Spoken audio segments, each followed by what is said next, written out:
Assalamualaikum warahmatullahi wabarakatuh.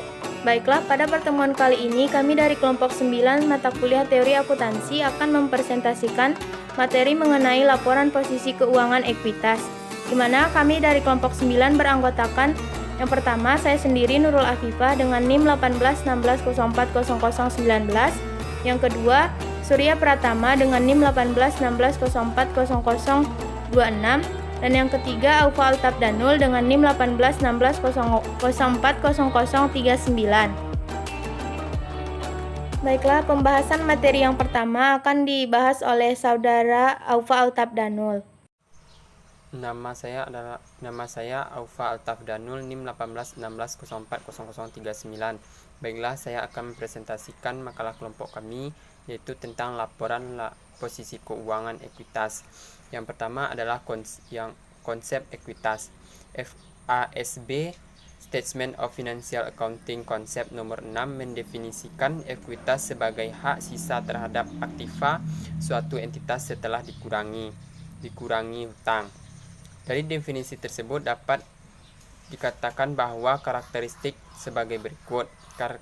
ekuitas sebagai berikut. Yang pertama, ekuitas sama dengan aktiva neto, yaitu antara aktiva perusahaan dan hutang perusahaan. Yang kedua, ekuitas dapat bertambah atau berkurang karena kenaikan atau penurunan aktiva neto, baik yang berasal dari sumber bukan pemilik maupun investasi oleh pemilik atau distribusi kepada pemilik. Dari konsep tersebut dapat dijelaskan beberapa teori. Yang pertama, teori ekuitas. Teori ekuitas adalah teori yang menjelaskan sudut pandang yang digunakan dalam akuntansi berkaitan dengan penyusunan laporan keuangan atau penyajian laporan keuangan. Ada beberapa teori yang berpendapat atau bersudut pandang yang berbeda dalam menghasilkan format pelaporan yang berbeda. Yang pertama adalah teori proprietary, yaitu memusatkan pada perhatiannya kepada pemilik. Jadi dalam akuntansi, tujuan perusahaan, jenis modal, makna rekening, dan lainnya semuanya dapat dilihat dari sudut pandang pemilik. Pembersamaan akuntansi yang digunakan adalah aktiva dikurang hutang sama dengan modal. Makna laba dalam teori ini adalah laba merupakan kenaikan kekayaan atau kemakmuran pemilik selama satu periode menjadi hak bagi pemilik. Selanjutnya, teori yang kedua yaitu teori entitas. Teori entitas adalah teori ini muncul untuk mengatasi kelemahan yang melekat pada teori proprietary. Perusahaan yang dianggap bertindak atas nama dan kepentingan sendiri terpisah dari pemilik. Teori entitas didasarkan atas persamaan berikut, yaitu aktiva sama dengan hutang sama dengan modal. Atas dasar teori entitas, neraca yang disajikan mengandung makna sebagai berikut. Yang pertama, aktiva perusahaan menyajikan informasi langsung mengenai nilai unit usaha. Yang kedua, ekuitas menunjukkan laporan tidak langsung terhadap jumlah nilai yang sama. Aktiva adalah milik perusahaan. Selanjutnya, hutang merupakan kewajiban perusahaan, bukan kewajiban pemilik. Yang terakhir, aktiva non-moneter lebih relevan bila diukur dengan cost historis karena nilai total aktiva sama dengan jumlah pasifanya. Makna laba dalam teori ini, dalam pendekatan entitas ini, laporan rugi laba relevan dibandingkan neraca. Alasannya, yang pertama, pemegang entitas lebih tertarik pada laba yang merupakan hasil dari investasi mereka. Yang kedua, perusahaan didirikan dengan maksud mencari laba. Yang ketiga, laba merupakan perubahan dalam aktiva bersih perusahaan. Yang keempat, pendapatan adalah aliran masuk aktiva karena transaksi yang dilakukan perusahaan. Yang keempat, biaya. Yang kelima adalah biaya kos aktiva atau jasa yang digunakan perusahaan dalam rangka menghasilkan pendapatan. Laba ditahan. Menurut pandangan tradisional, laba dicatat dan ditampung dalam laba ditahan. Pandangan baru melihat bahwa laba ditahan merupakan ekuitas perusahaan investasi milik sendiri. Pandangan tradisional yaitu pertama, bunga pinjaman adalah distribusi laba ditahan atas pemakaian pinjaman modal, bukan biaya bagi kreditor. Yang kedua, dividen merupakan distribusi laba ditahan bagi pemilik saham. Yang ketiga, pajak penghasilan merupakan distribusi laba ditahan.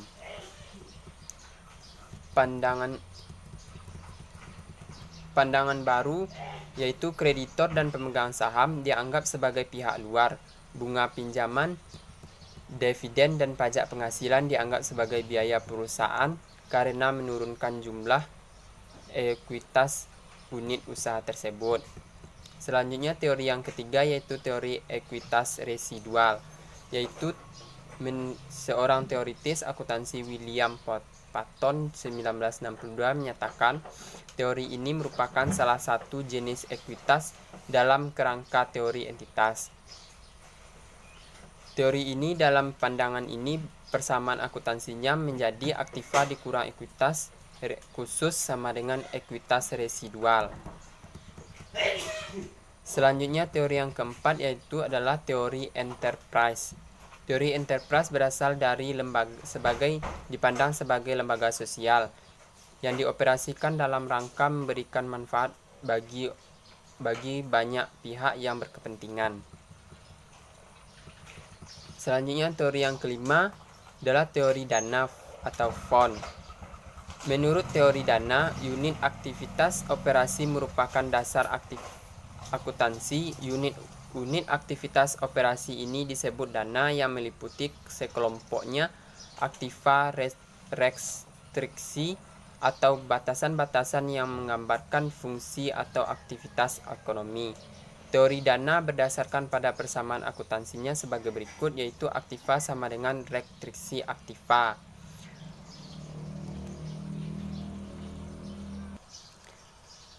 Di dalam pemerintahan, dana umumnya digunakan meliputi dana umum, yaitu general fund, dana pendapatan khusus, dana proyek, dan dana pelunasan hutang jangka panjang.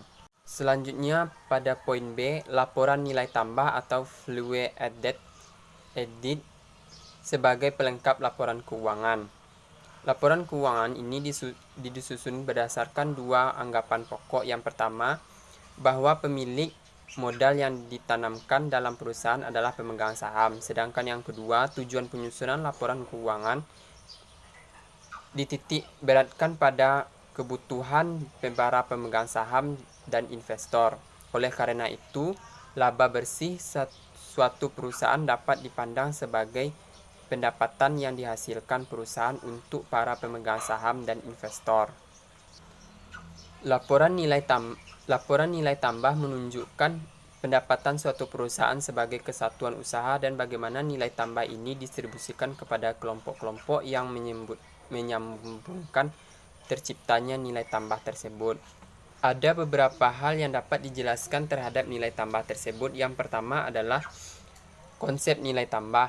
Konsep nilai tambah secara umum dapat didefinisikan sebagai perbedaan antara penghasilan kotor yang diterima oleh suatu perusahaan dan dari hasil penjualan produk dan jasa dengan jumlah uang yang dibayarkan untuk membeli bahan baku atau jasa lain yang disediakan oleh pemasok dari luar perusahaan. Dari pengertian tersebut dapat disimpulkan bahwa nilai tambah pada dasarnya adalah hasil penjualan dikurangi dengan biaya bahan baku dan jasa pihak luar yang digunakan dalam rangka menciptakan penghasilan tersebut. Sebagai dari hasil penjualan dipakai untuk membayar bukan bahan baku dan jasa yang dibeli dari masyarakat di luar perusahaan. Sisanya adalah kekayaan atau nilai tambah perusahaan yang diciptakan oleh pegawai yang ada di dalam perusahaan yang bekerja dengan sejumlah modal yang berasal dari pemegang saham, kreditor, dan pemakai fasilitas umum yang disediakan oleh pemerintah. Yang kedua adalah metode penentuan nilai tambah.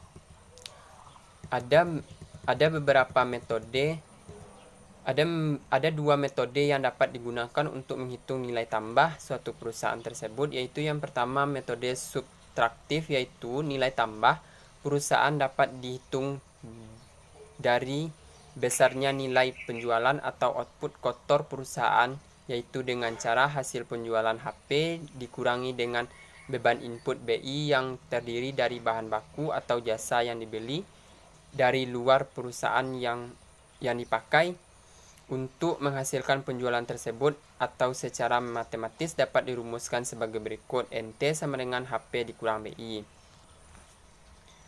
Yang kedua adalah metode adiktif.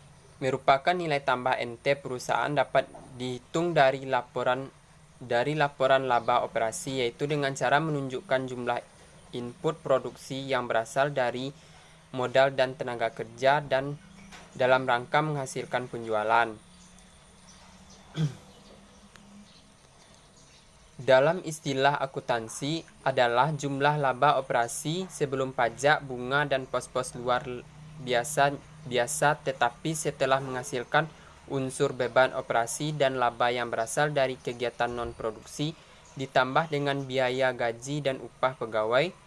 Secara matematis dirumuskan sebagai berikut, yaitu NT sama dengan BG dalam kurung LO dikurang NP. Yang ketiga penyusunan laporan nilai tambah. Dengan metode adiktif, laporan keuangan nilai tambah dapat disusun dengan mudah hanya dengan mengubah laporan laba rugi tersebut. Besarnya laba yang ditahan perusahaan dapat dihitung dengan cara mengurangkan berbagai macam beban. Pajak, dividen, dan hasil penjualan secara matematis dapat dirumuskan sebagai berikut, yaitu LD disama dengan HP dikurang BI dikurang DEP dikurang BG dikurang I dikurang DIF dan dikurang T. Dengan mengubah persamaan satu, yaitu memindahkan dengan elemen hasil penjualan beban input dan beban depresiasi ke sebelah kiri perusahaan, serta memindahkan elemen beban gaji, beban bunga, dan dividen, pajak, dan laba ditahan ke sebelah kanan perusahaan. Persamaannya dapat dihitung sebagai berikut, yaitu HP dikurang BI dikurang DEP sama dengan BG ditambah I ditambah DIF dan ditambah T dan tambah LD. Jika nilai depresiasi dalam persamaan 2 dipindahkan ke sebelah kanan persamaan, maka akan dapat besarnya nilai tambah kotor sebagai HP dikurang BI sama dengan BG ditambah I ditambah DIF ditambah T dan ditambah LD tambah DEP. Perbedaan antara nilai tambah bersih dan nilai tambah kotor terletak pada perlakuan beban depresiasi. Perbedaan kedua nilai tambah tersebut adalah sebagai berikut.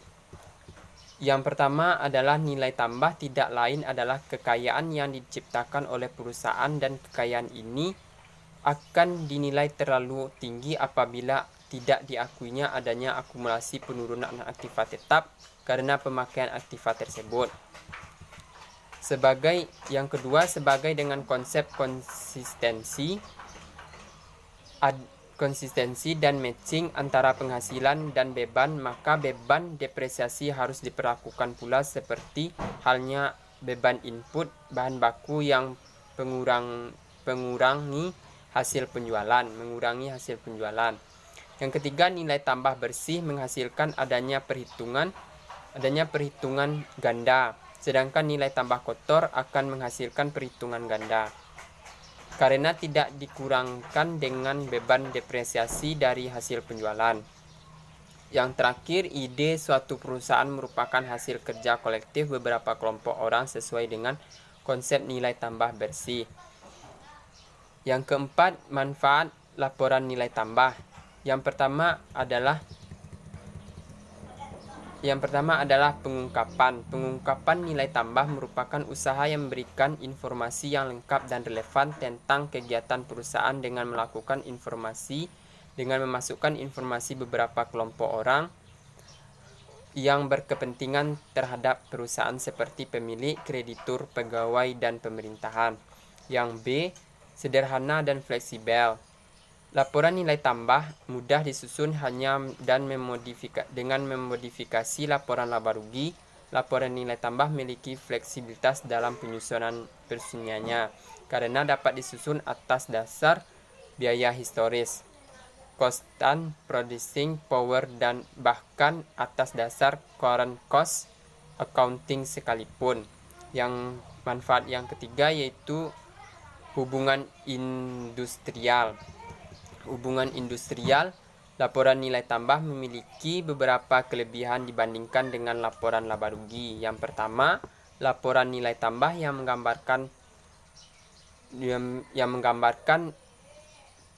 di mana pegawai di dalam perusahaan oleh karena dipandang sebagai pihak yang ikut menyumbangkan terciptanya kekayaan perusahaan. Yang kedua, dengan pemberian insentif kepada para pegawai atas dasar besarnya sumbangan mereka terhadap unit nilai tambah perusahaan. Yang ketiga, laporan nilai tambah dapat dipakai sebagai referensi guna penyelesaian khusus perusahaan. Yang keempat, kebijakan ekonomi. Kebijakan ekonomi memperbaiki kegiatan analisa ekonomi, oleh karena itu konsep nilai tambah konsisten dengan analisa input atau output sering dipakai para ekonom yang menghitung pendapatan nasional. Apabila setiap perusahaan secara konsisten menyajikan laporan nilai tambah, maka pemerintah akan mampu mengumpulkan data ekonomi secara akurat dan tepat waktu, yang pada gilirannya akan memberikan data yang akurat bagi keperluan peramalan dan penyusunan kebijakan ekonomi pemerintah. Yang manfaat terakhir adalah analisis komparasi. Laporan nilai tambah memberikan tambahan kriteria yang dapat dipakai sebagai dasar untuk menilai dan membandingkan prestasi suatu perusahaan dengan perusahaan lain. Laporan nilai tambah dapat dipakai sebagai alat untuk mengukur besar dan pentingnya suatu perusahaan. Perusahaan yang padat modal dan hanya memperkerjakan sedikit pegawai akan tampak lebih besar dan penting dibandingkan perusahaan padat karya. Laporan nilai tambah memberikan informasi tentang besarnya jumlah pegawai dan besarnya penciptaan kekayaan bersih perusahaan, serta distribusi kekayaan ini kepada beberapa kelompok yang terlibat di dalam proses penciptaan kekayaan tersebut. Baiklah, selanjutnya poin yang ketiga yaitu yang C, komponen ekuitas pemegang saham. Ekuitas pemegang saham diklarifikasikan menjadi dua komponen penting, yaitu modal setoran dan laba ditahan. Dapat kita lihat pada gambar 11.1 yaitu ekuitas pemegang saham dan komponennya. Ada beberapa yang kita lihat di bagian tersebut dan dapat dipahami sendiri. Dalam berbagai literatur, modal setoran sering disebut pula sebagai invested capital, original capital, atau bahkan original investment. Modal yuridis atau legal capital sering disebut sebagai formal capital, restricted capital, static capital, atau capital stock. Modal setoran lain sering disebut secara spesifik sebagai paid in surplus, understated capital, paid in capital, in excess of capital stock, serta capital in excess of par started value, capital surplus atau stock premium. Laba ditahan disebut sebagai surplus reserve, accumulated surplus, atau internal surplus. Sekian yang dapat saya sampaikan, yang akan dilanjutkan oleh Nurul Afifah. Baiklah, saya Nurul Afifah dengan NIM 1816040019 akan membahas materi selanjutnya, yaitu D. Tujuan penyajian ekuitas. Tujuan pelaporan informasi ekuitas pemegang saham adalah untuk menyediakan informasi kepada yang berkepentingan tentang efisiensi dan kepengurusan manajemen, untuk menyediakan informasi tentang riwayat serta prospek investasi pemilik dan pemegang saham ekuitas lainnya, serta untuk menyediakan informasi tentang kewajiban yuridis perseroan terhadap para pemegang saham dan pihak lainnya juga. Untuk memenuhi tujuan tersebut, informasi yang harus disampaikan tentang ekuitas pemegang saham tersebut minimalnya adalah sumber ekuitas pemegang saham beserta riwayatnya, peraturan yuridis yang membatasi pembagian dividen dan pengembalian modal setoran kepada pemegang saham, dan prioritas beberapa golongan pemegang saham atau pemegang ekuitas lainnya. Selanjutnya, E. Pembedaan modal setoran dan laba ditahan. Dari segi administrasi keuangan, laba ditahan merupakan indikator daya melaba sehingga laba ditahan harus selalu dipisahkan dengan modal setoran meskipun jumlahnya akhirnya ditotal untuk membentuk ekuitas pemegang saham. Pembedaan ini juga penting secara yuridis karena modal setoran merupakan dana dasar yang harus tetap dipertahankan untuk menunjukkan perlindungan bagi pihak lain. Dana ini hanya dapat ditarik kembali dalam likuidasi atau dalam keadaan luar biasa lainnya. Sementara itu, laba ditahan adalah jumlah rupiah yang secara yuridis dapat digunakan untuk pembagian dividen. Fatton dan Littleton pada tahun 1970 berargumen bahwa jumlah rupiah modal setoran tidak menunjukkan secara khusus tujuan penggunaan jumlah rupiah tersebut. Jumlah tersebut hanyalah menunjukkan hak atau kesepakatan atas dana yang ditanamkan pihak penyedia dana atau pemegang saham. Oleh karena itu, perubahan dalam modal setoran harus dibatasi hanya untuk transaksi antara perseroan dengan pemegang saham. Perubahan aset akibat transaksi modal hendaknya tidak dikaitkan dengan perubahan aset akibat transaksi operasi. Segala perubahan aset akibat penggunaan aset untuk tujuan produktif harus dibedakan dengan perubahan aset dalam rangka memperoleh dana. Untuk selanjutnya, perubahan yang pertama disebut perubahan karena transaksi operasi, sedangkan yang kedua transaksi modal. Pembedaan ini menjadi landasan utama dalam penyajian statement laba rugi komprehensif.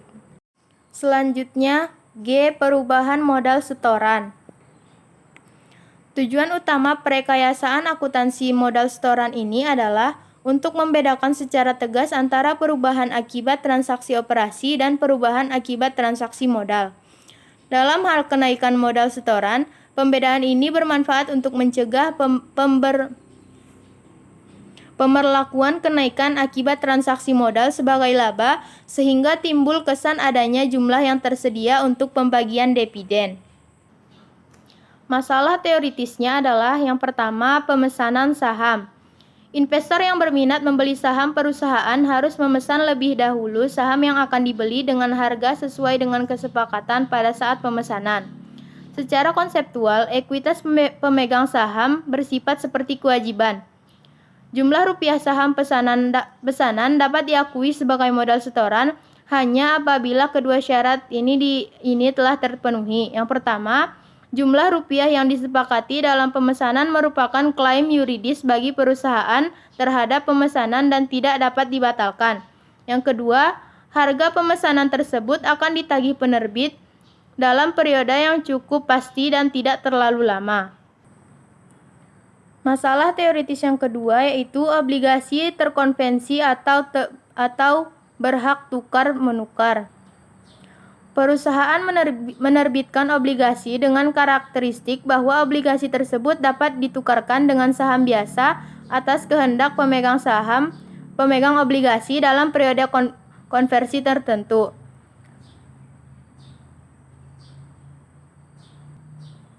Kalau hak tukar tersebut diambil, yang terjadi adalah perubahan status kewajiban menjadi modal setoran. Masalah teoritisnya adalah menentukan jumlah rupiah yang dapat dianggap sebagai modal setoran, sehingga modal saham dan kelebihan di atas modal saham itu dapat ditentukan. Dalam hal ini, ada dua nilai yang dapat digunakan sebagai basis kapasitasi, yaitu nilai buku atau nilai bawaan obligasi pada saat penukaran. Dan yang kedua, harga pasar obligasi atau harga pasar saham. Pendekatan didasari konsep kesatuan usaha karena kreditor dan pemegang saham mempunyai kedudukan yang sama sebagai investor dengan kepentingan yang sama. Oleh karena itu, pertukaran tersebut tidak mempunyai substansi ekonomik sehingga tidak dapat menimbulkan untung atau rugi. Alasan lain adalah bahwa pada saat obligasi diterbitkan, semua penerimaan kas diperlakukan sebagai hutang. Perubahan dalam penilaian obligasi dianggap mempunyai pengaruh terhadap modal pemegang saham. Akan tetapi karena harga pasar obligasi merefleksi pula nilai hak tukar harus ditaksir dan dikeluarkan dari nilai pasar obligasi. Secara konseptual, pengakuan laba atau rugi tidak valid karena konversi ini merupakan transaksi modal bukan operasi. Secara teoritis, transaksi modal tidak menimbulkan pendapatan, laba, ataupun rugi. Masalah teoritis yang ketiga, saham istimewa terkonversi atau berhak tukar. Pengukuran jumlah rupiah yang harus diakui sebagai modal setoran dapat menggunakan cara seperti pada obligasi terkonversi. Dengan pendekatan pertama, nilai nominal saham prioritas plus, porsi premium atau diskon ditransfer ke modal pemegang saham, dan premium atau diskon modal pemegang saham biasa. Tidak ada untung atau rugi yang diakui pada saat konversi tersebut. Ini berarti bahwa jumlah rupiah yang mula-mula diterima pada saat penerbitan saham prioritas juga dianggap sebagai modal setoran mula-mula untuk saham biasa. Pendekatan kedua dapat juga diterapkan kalau ada selisih antara harga pasar baik saham biasa maupun saham prioritas. Selisih tersebut harus dikompensasi ke atau dari laba ditahan. Pendekatan ini mengisyaratkan diterimanya konsep kesatuan usaha karena laba ditahan dianggap sebagai ekuitas perusahaan yang terpisah atau independen. Ini berarti harga pasar saham biasa yang diperhitungkan dianggap tidak merefleksi hak yang melekat pada laba ditahan. Laba ditahan dianggap sebagai penyangga apabila ada selisih harga antara dua sekuritas yang dipertukarkan. Masalah teoritis yang keempat adalah dividen saham. Dividen saham merupakan distribusi dividen dalam bentuk saham yang sejenis dengan saham yang mula-mula diterbitkan. Bila distribusi dividen saham tidak disertai dengan kapitalisasi laba ditahan, dividen saham akan menyerupai pemecahan saham. Pemecahan saham merupakan penurunan nominal per saham dengan cara menukar tiap satu saham yang beredar dengan dua atau lebih saham yang baru dari nominal per sahamnya merupakan pecahan dari nominal saham semula. Bila perusahaan mendistribusikan dividen saham 20% tanpa disertai kapitalisasi, perusahaan sebenarnya telah menurunkan nominal per saham menjadi 100/120 dari nominal semula.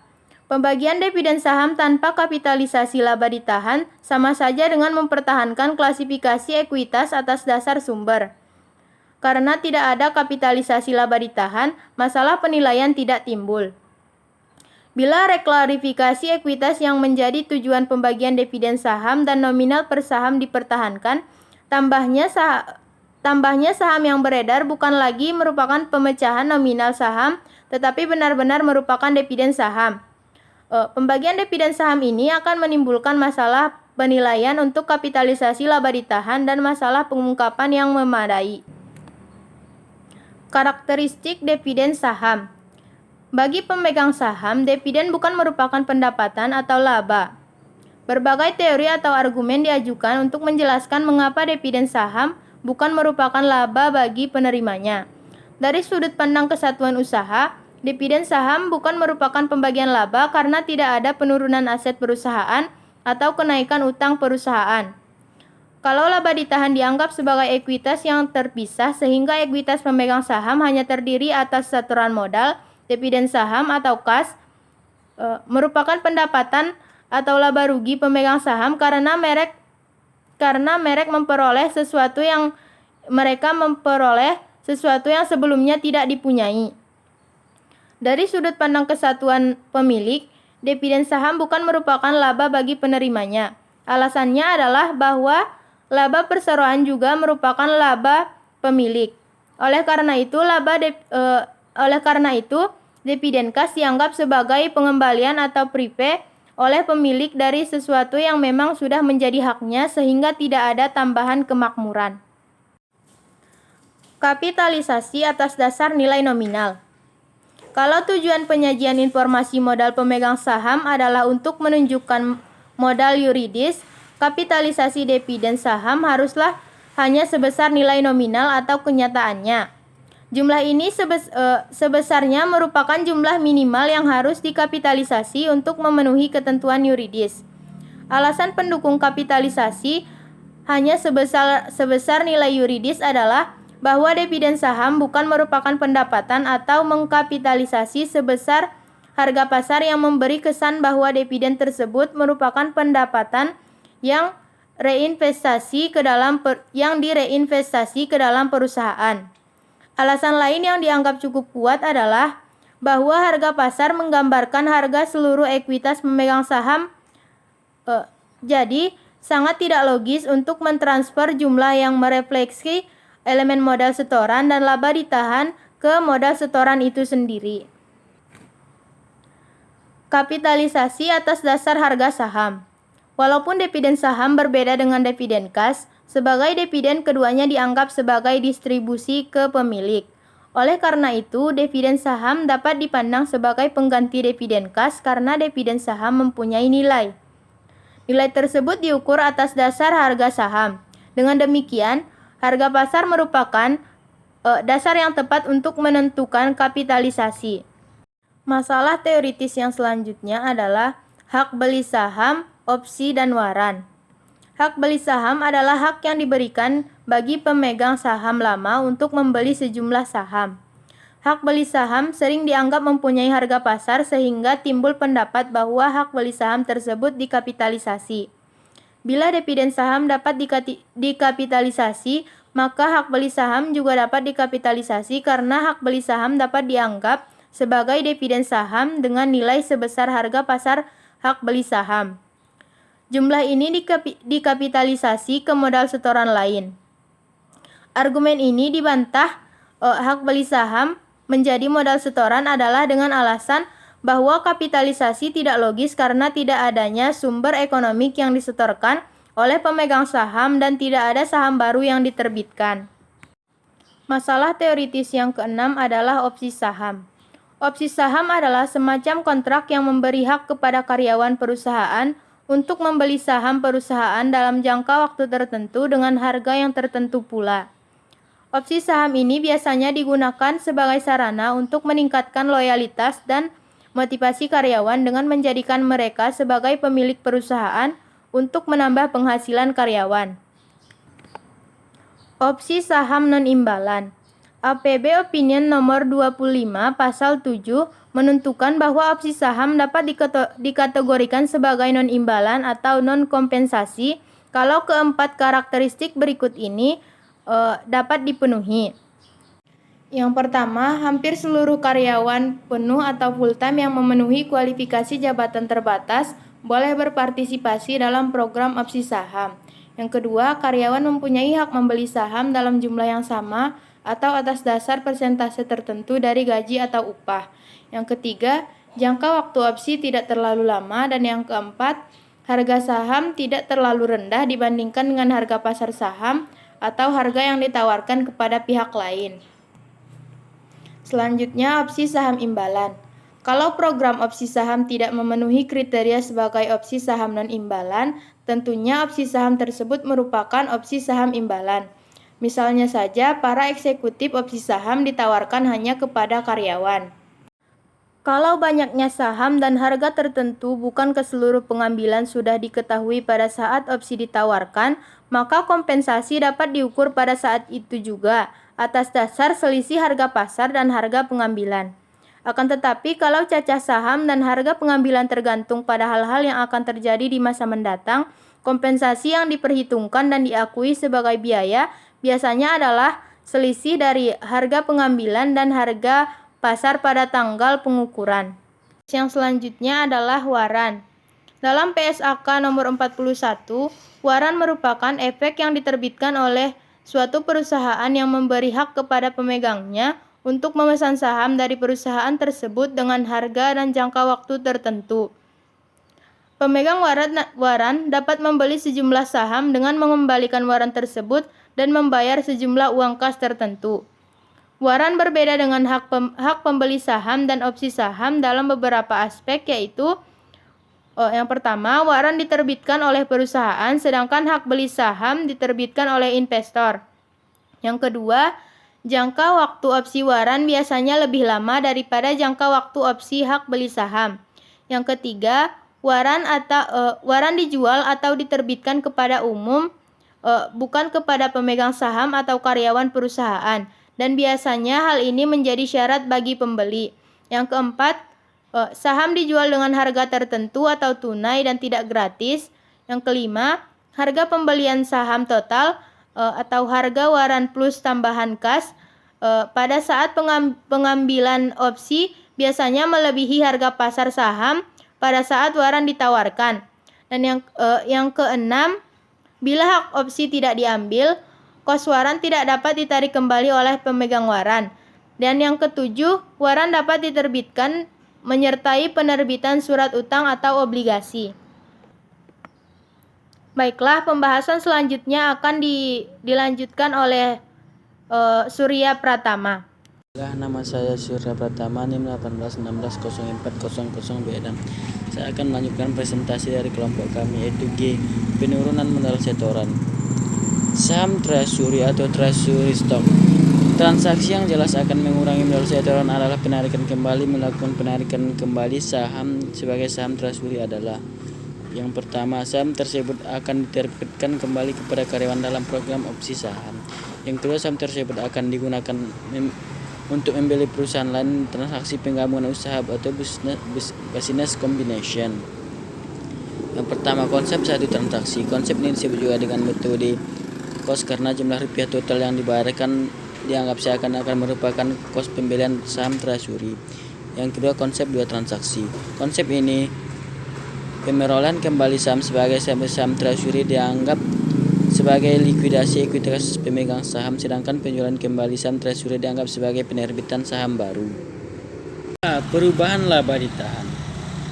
Kalau pemisahan antara transaksi modal dan transaksi operasi harus tetap dipertahankan, hanya terdapat dua faktor utama yang mempengaruhi besarnya laba ditahan, yaitu laba atau rugi periodik dan pembayaran dividen.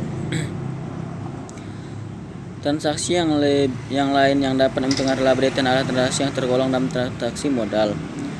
Yang A, penyusunan periode lalu.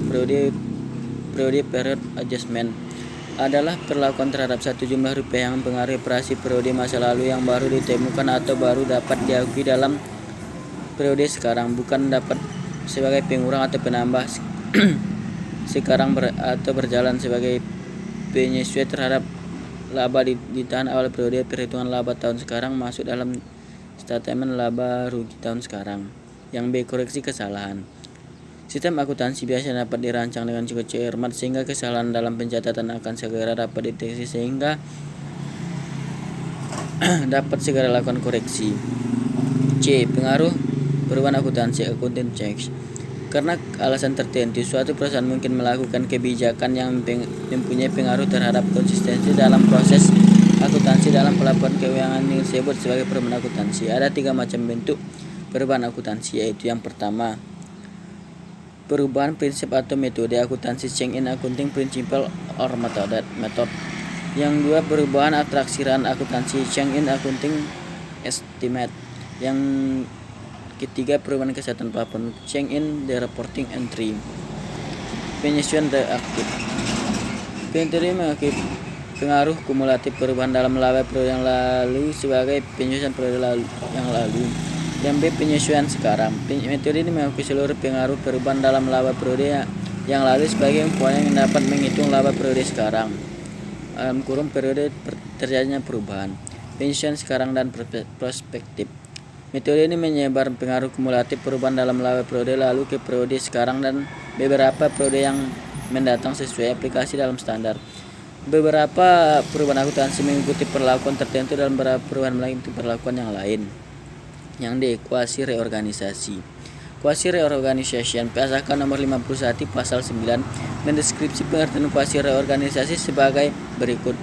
Ekuasi reorganisasi adalah reorganisasi tanpa melalui reorganisasi secara hukum yang dilakukan dengan menilai kembali akun-akun aktiva dan kewajiban pada nilai wajar yang menghasilkan saldo defisit. Proses ekuasi reorganisasi terdiri atas langkah-langkah berikut. Yang pertama, ekuitas menurut IFRS. IASB mendefinisikan ekuitas sebagai hak sisa aktiva suatu entitas setelah dikurangi semua hutang. Total ekuitas sama dengan total aktiva dikurangi total hutang sebagaimana diakui dan diukur dalam laporan keuangan dan tidak menggambarkan nilai dari suatu entitas. Ekuitas adalah perbedaan antara aktiva dan hutang merupakan nilai bersih suatu perusahaan. Hal itu menggambarkan nilai yang dimiliki oleh pemilik pada saat pertama kali membuat neraca. Selanjutnya, jurnal. Judul jurnalnya adalah Manajemen Ekuitas, Ekuitas Pemegang Saham dalam Perseroan yang ditulis oleh Ulfatul Hoiriyah dari Prodi Perbankan Syariah Fakultas Agama Islam Universitas Muhammadiyah Sidoarjo. Tujuan ditulisnya paper ini agar dapat memenuhi tugas manajemen treasure Bank Syariah dan untuk mengetahui beberapa penjelasan tentang ekuitas saham dalam perseroan. Dalam jurnal ini dituliskan bahwa ekuitas adalah suatu bagian dari hak pemilik dalam suatu perusahaan, yakni selisih antara aktiva dan kewajiban yang ada, dan demikian juga tidak termasuk ukuran nilai jual suatu perusahaan. Ekuitas pemegang saham merupakan utang perseroan terhadap para pemegang saham. Oleh karena itu, ekuitas pemegang saham dapat juga dipandang sebagai gambaran hubungan yuridis antara perseroan dan pemegang saham. Dari persoalan tersebut, bagaimana pelaporan informasi dan menyajikan informasi elemen ini agar hubungan dan tanggung jawab yuridis dapat dipertahankan. Perseroan merupakan badan hukum yang dapat memiliki harta kekayaan, menandatangani perjanjian, mengadakan utang piutang, dan hak serta kewajiban seperti orang-orang pribadi. Perseroan mempunyai dua macam, yaitu perseroan terbuka dan tertutup. Dalam pendirian perseroan haruslah memiliki modal dan saham agar memperoleh keuntungan bersama atau dividen antar pemegang saham. Modal pemilik dalam perseroan dinamakan modal pemegang saham. Saham merupakan tanda ikutnya seseorang atau perusahaan dalam ikut memiliki kekuasaan atas perseroan terbatas. Perusahaan-perusahaan besar memerlukan jumlah uang yang sangat besar untuk melakukan kegiatan operasi perusahaan. Mereka tidak dapat berharap untuk membiayai seluruh operasi mereka dari hasil pinjaman. Mereka memerlukan modal yang akan didapatkan dengan cara mengeluarkan saham atau menerbitkan saham. Saham yang diterbitkan oleh perseroan akan mempunyai nilai nominal yang tercantum dalam lembar saham atau shares of stock yang akan ditempatkan atau dijual kepada calon pemegang saham. Baiklah, sekian yang dapat kami sampaikan dari kelompok 9. Kurang dan lebihnya kami mohon maaf. Assalamualaikum warahmatullahi wabarakatuh.